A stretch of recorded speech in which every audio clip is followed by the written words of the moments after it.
ഉള്ളനുഭവങ്ങളിൽ നിന്നും പിറന്ന കവിതകൾ കൊണ്ട് ജീവിതം പ്രകാശിതമാക്കുകയാണ് പാലക്കാട് ശ്രീകൃഷ്ണപുരം ഹയർ സെക്കൻഡറി സ്കൂളിലെ അമൃത ടീച്ചർ. മലയാളം അധ്യാപികയായ ടി അമൃത തന്റെ ആദ്യ കവിതാ സമാഹാരം പ്രകാശനം ചെയ്തു. കൃഷ്ണഭക്തയായ അമൃതയ്ക്ക് കവിതകൾ ആത്മാന്വേഷണം കൂടിയാണ്.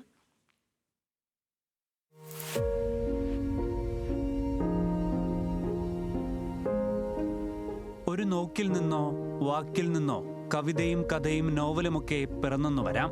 എന്നാൽ കാഴ്ചപരിമിതിയുള്ള ഒരു മനുഷ്യന്റെ ഉള്ളനുഭവങ്ങളിൽ നിന്നും കവിത രചിക്കുകയാണ് അമൃത ടീച്ചർ.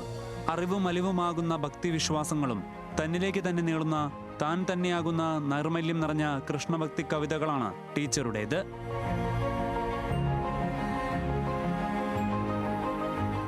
കൃഷ്ണനുമായി ബന്ധപ്പെട്ട ഒരു 28 കവിതകളാണ് ഈ പുസ്തകത്തിലുള്ളത്. എൻ്റെ ഒരു കൺസെപ്റ്റ് പ്രകാരം എന്നോടൊപ്പം വളരുന്ന കൃഷ്ണൻ, അതായത് രണ്ടുപേർക്കും സെയിം ഏജാണ്, കണ്ണനുമായിട്ടുള്ള സംഭാഷണങ്ങൾ, അങ്ങനെ ഒരു താതാത്മ്യം, അങ്ങനെയൊക്കെ വരുന്ന കവിതകളാണ് ഈ പുസ്തകത്തിലുള്ളത്.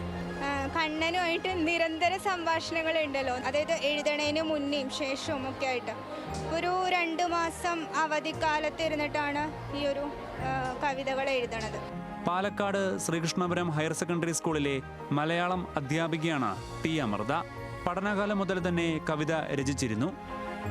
അമ്മൂണിന്റെ കണ്ണൻ എന്ന അമൃത ടീച്ചറുടെ ആദ്യ കവിതാ സമാഹാരം പ്രകാശനം ചെയ്തു.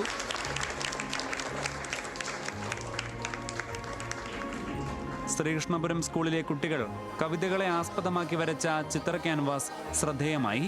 തൃശൂർ വില്ലടം സ്വദേശിയാണ് അമൃത. 1 വർഷത്തിലധികമായി ശ്രീകൃഷ്ണപുരം സ്കൂളിലെ മലയാളം അധ്യാപികയായി ജോലിയിൽ പ്രവേശിച്ചിട്ട്.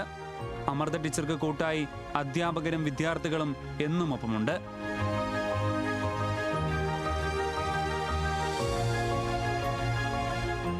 ക്യാമറമാൻ രമേശ് റാമിനൊപ്പം സച്ചിൻ വള്ളിക്കാട്, ന്യൂസ് മലയാളം, പാലക്കാട്.